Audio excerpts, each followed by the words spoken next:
What if I told you that you are already doing better with your money than you think you are? When you are super focused on your financial goals, it's really easy to feel like, oh my gosh, I have to go to this next thing. And you actually don't realize how much you have accomplished so far. So here are 15 signs that you are doing better financially and are on the right track than you think. If that sounds like you, then this video is for you. And let me know in the comment section where you fall, because I'm curious. And make sure to share the video with a friend. In today's video, we are not going to talk about new budgeting method or complex investment. We are going to discuss signs you are on the right track with your money and how you can figure out if they currently apply to you or not. And if they don't apply to you, we can talk about how you can achieve financial well-being, and this by scheduling a free initial consultation call with me to kick off your journey to financial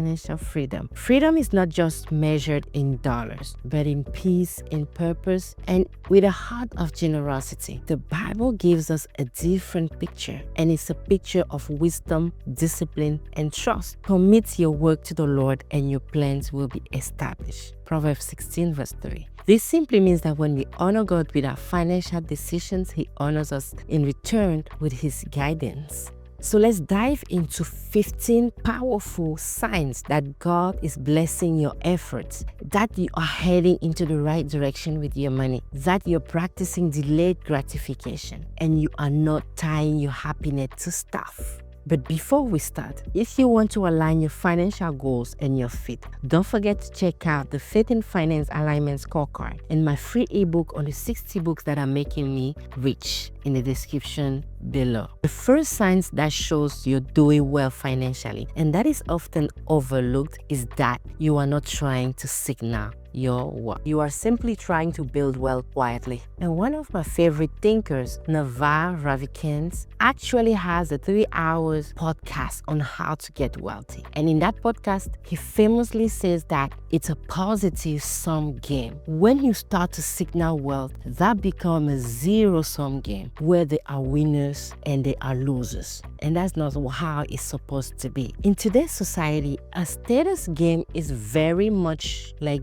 buying stuff and signaling to others that we have wealth. It's really dominant on social media these days. You are going to see people flexing their watches, their car, their houses, and most people buying these expensive and flashy stuff are just buying that for status. They're just buying that to show off. They're just buying those to make you feel like you're a loser, to show you that they're better than you. This is not how it's supposed to be. The second sign you're doing well financially is that you have an emergency fund. 22% of Americans have no emergency savings at all, while 61% don't have enough savings to cover a $1,000 expenses. I think having at least double that in a high-yield savings account show me that you're doing well financially. Now, this is the first layer of true financial security. I think that having at least $2,000 as a starter emergency fund will get you ahead of most Americans. Ideally, you will have 3 to 6 months of expenses saved up just so that it covers the most unexpected. Having an emergency fund is a lifesaver. For a lot of households, money comes in and money goes out without nothing left over at the end of the month. The problem is it only takes one bad day for everything to unravel if you don't have an emergency fund to fall back on. People who build up a sizable emergency fund are not just relying on hope. They have built a buffer, and that safety net whisper you're going to be fine. Emergency funds are not only for worst case scenarios. The truth is they are what gives you the freedom to make smart decisions every day without being afraid. So the next time you see a neighbor with a brand new fancy car, don't think, what am I doing wrong? How can they afford this? Instead, understand that they are likely part of the 61% of Americans who spend everything they make. Again, put this money in a high-yield savings account or a money market account earning 4 to 5% interest, but just taking it away. Don't invest it. So have it there where you can easily access it. So if you have money saved, you are doing great. The third sign you are doing well financially is that you are living below your means.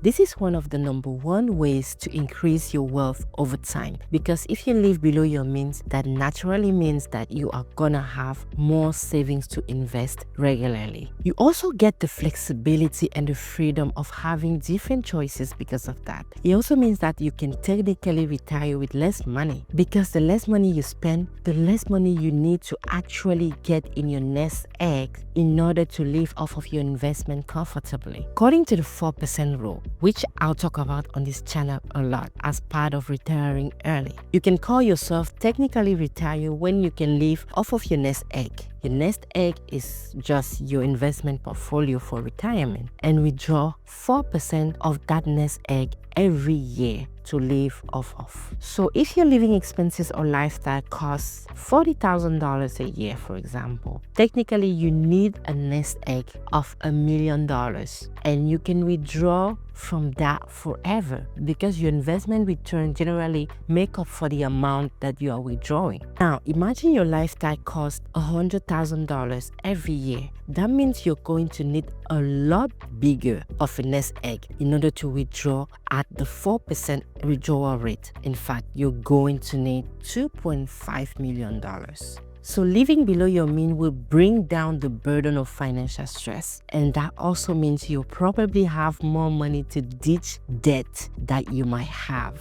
Which is the fourth sign that you're doing well financially, is that you are living without debt, or you are actively trying to pay off debt, not accumulating it. The Bible has a very clear warning about debt. The rich rule over the poor, and the borrower is slave to the lender. When you are focused on paying off debt, you are literally walking towards your freedom. You are breaking the bondage that keeps you from being able to give, save, and to invest freely. Whether you're using the snowball or the avalanche method, the act of paying off debt is an act of liberation, both financially and spiritually. Recent data says that the average US adult owes $66,702 in debt, and 77% of American households carry at least some type of debt. So when you are debt free, you are obviously weird, because you're not part of the majority, and that means you have your income, which is your largest wealth building tool to use for you. So if you're debt free,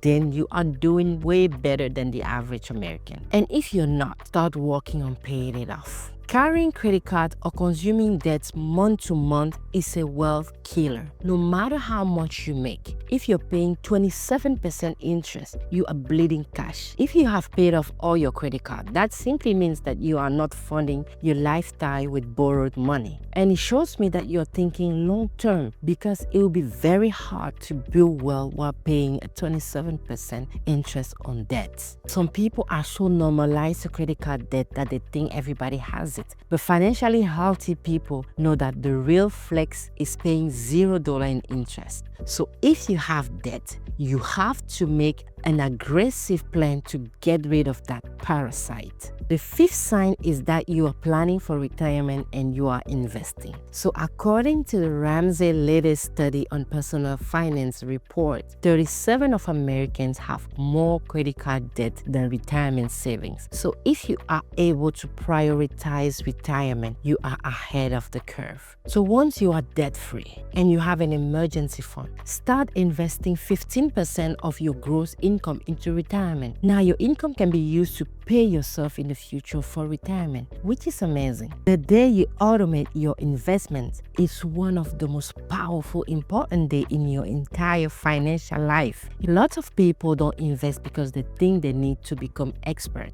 or have a ton of money in order to invest. Wrong. The way that you accumulate tons of money is by investing, and it's way better to start as early as possible. Investing is about consistency and not complexity. So if you're contributing 15% or more of your income to your investment, you are ahead of the game. You have built wealth into your life by design, and that money is quietly compounding in the background. It's growing while you sleep. You might not see the result right away, but people who do this, who set up regular, consistent, automatic investment, have a long-term outlook. They're planting seeds that will grow into decades of freedom. I gotta tell you, I see a lot of people stop thinking that they need to be a money person to invest. You just need a system in place that runs while you live your life. And one day, those seeds that you planted will blossom into the life you have been working hard towards. This is about stewardship and wisdom. In the parable of talent in Matthew 25, Jesus praised the servants who invested what they were given to make it grow. He didn't praise the one who hid the money. This principle applies to us today. By saving and investing, you are not being greedy. You are being a wise steward using the resources God has given you to build a more secure future for your family and create opportunity to be more generous. When you see through this kind of lenses, it changes your perspective to do the right thing with your money. The sixth sign is that you consume financial content. The fact that you are already watching this video shows that you are ahead of the financial curve. Thank you for that. By the way, only 57% of Americans are financially literate. Even if you're new to this whole thing, you are still making the effort to learn. And naturally, as you consume and immerse yourself, the more financially aware you will become in your everyday life. You will find yourself questioning your financial decisions. Did I really need to buy this kitchen gadget, for example? And changing your habit that will improve your financial future. So you actually follow financial content creators like me. You watch podcasts, you read books on money. Let's take an example. If you are studying and obsessing and listening to a bunch of content on fitness, then most likely over the next year, you are going to be excited about it. And you're actually going to become fit as you start to take actions on those things that you are learning. It is the same thing with your finances, with your money. The more you consume, the more you get excited about it,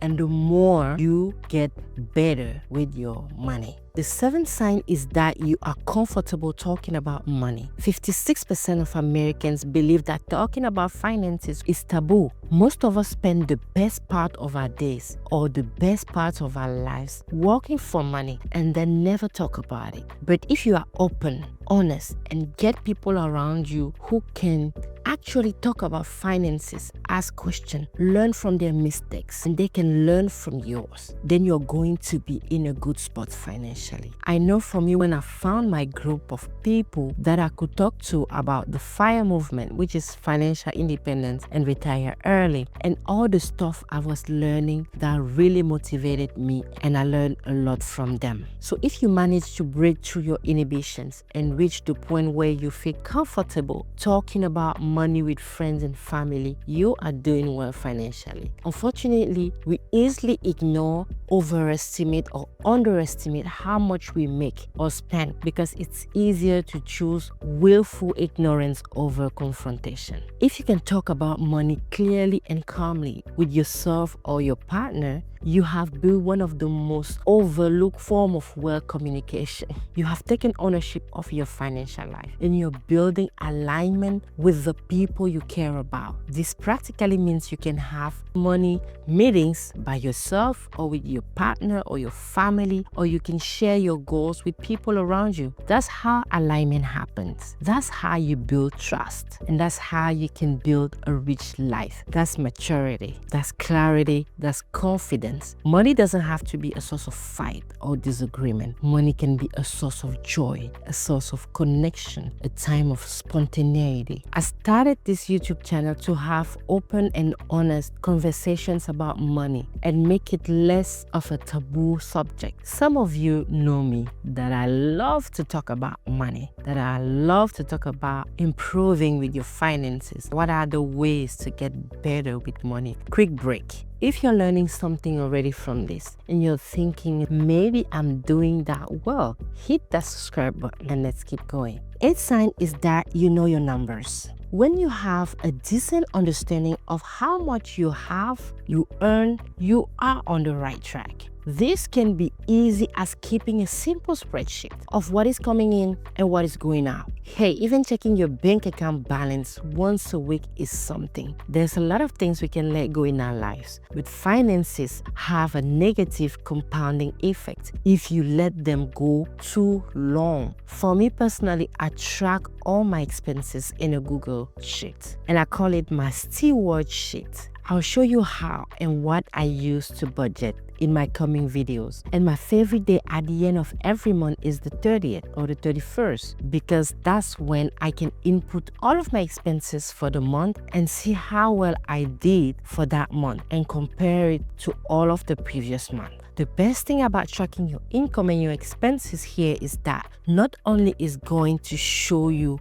that you are doing well financially, but you can also track how your expenses trend over the different months of the year as your income increases. The ninth sign is that you have a long-term financial plan. The Lord answered me. Write down this vision. Clearly inscribe it on tablets so one may easily read it. Habakkuk 2 verse 2. It is so much easier to make progress when you have a plan in place. Your plan could be written on a piece of paper or on an extensive Excel spreadsheet that projects years into the future. Regardless, any plan is better than no plan. At this point, you start switching from short-term to long-term thinking. We all have vices, but being aware and knowing how to handle them is a big win. Let me confess here. My weakness is new tech products like headphones, computer, phone,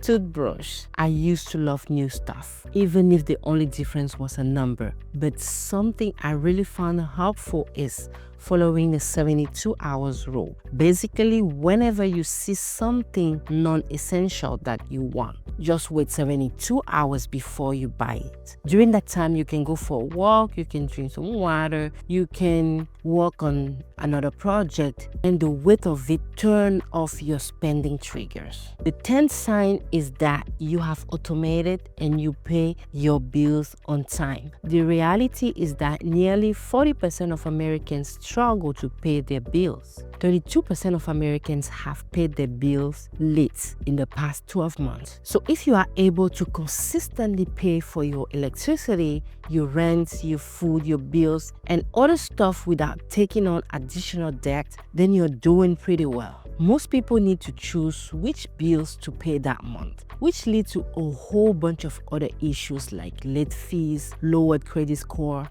or Siri being judgmental. You missed that bill again. The 11th sign is that you view your financial mistakes as learning opportunities. You might not be where you want to be financially in life. Maybe you took on too much debt, or you didn't ask for a raise early enough. Regardless, as long as you learn from your mistakes, you are heading in the right direction. No one is perfect, and we all make mistakes. But the worst thing you can do is think your financial mistake is equal to your failures. Instead, think of them as the cost for learning something new. The 12th sign is building multiple streams of income. So another sign you're on the right track financially is when you start thinking beyond just one paycheck. You recognize the importance of diversifying your income by building multiple streams. If there was ever a time to start a side hustle or launch a business idea, it is now because of the economy. But here's the key. You are not just chasing money for its own sake. You are focused on creating value, solving problems, and making people's life better. That's how wealth built on purpose lasts. The Bible in Ecclesiastes 11 verse 2 teaches us, invest in 7 ventures, yes, in 8. You do not know what disaster may come upon the land. And Ecclesiastes 7 verse 8 reminds us the end of a matter is better than its beginning. These verses reminds us that while starting something new may feel uncertain, the wisdom of diversification and perseverance to finish well leads to lasting rewards. So by setting up multiple streams of income, you're not just protecting your family financial future, you are positioning yourself to bless other people as well. The 13th sign is that you are able to celebrate other people's win. So this is an ultimate sign of personal growth when you are able to cheer on other people and there is no bitterness or jealousy within you. And I think that's because you have a level of contentment of where you are financially. And if that's where your heart is, then you are doing better than most people. Because I do think when you are stressed with money, you are living paycheck to paycheck, and then you see someone going on a great trip, someone buying their dream house, a car, and you're like, screw you, right? But contentment is huge regardless of where you are financially. Even if you're still living paycheck to paycheck, you still have goals. But who you are and what other people are doing doesn't have to affect you. Just because someone else is winning doesn't mean that you are losing. And that's how you feel regardless of where you are financially. So if you're able to cheer someone else on and you are genuinely excited when other people win, that's a huge marker that you're doing better than other people financially, because it has to do with your character. The 14th sign is that you practice generosity. If you have a generous spirit, and maybe it's something like buying a gift to someone, helping pay for a missed rent or school tuition for someone else, this is a core principle of faith and finance. Each of you should give what you have decided in your heart to give, not reluctantly, for God loves a cheerful giver. 2 Corinthians 9 verse 7. When you give joyfully, it's a sign that your heart is not attached to your money, but to God. It shows that you trust God in His provision more than you trust your own ability to earn money. It is an act of worship, and it's a powerful sign you are on the right track with your priorities. Maybe you give consistently at your local church or your place of worship, or to a charity, or for a noble cause. The idea of sacrificing your time, your energy, your money for other people is huge. We live in a world where generosity is everywhere, which is such a beautiful thing. What we see when there is natural disaster, a earthquake, or something happening in town, in communities, people gathering to help. And it's like one of the best pictures ever. So on a consistent basis in the rhythm of your life, if you are being generous, I will say you are doing better financially than the average person. And not just because you have the ability to give, it's a heart issue. The last and ultimate 15th sign is that you have peace. You have a sense of peace, not anxiety about money. You are not stressed out every time you open your banking app. You are not losing sleep over bills. This is the ultimate signal. So if you have answered at least 10 out of 15 signs, then all signs point out you are being good with money and on track to hit your financial goals. If you answer no to most of those questions or less than 10, yes, sis, then you might want to check in on your priorities and start working on them. I'm always here to help. I'm just a call away or a schedule away. Cheers to freedom. I have a beautiful quote for you. Money's greatest intrinsic value, and this cannot be overstated, is its ability to give you control over your time. That flexibility and control over your time is an unseen return on wealth. The ability to do what you want, when you want, for as long as you want, has an infinite return on investment. From Morgan Housel. Don't forget to take the Faith and Finance Alignment Scorecard in the description below.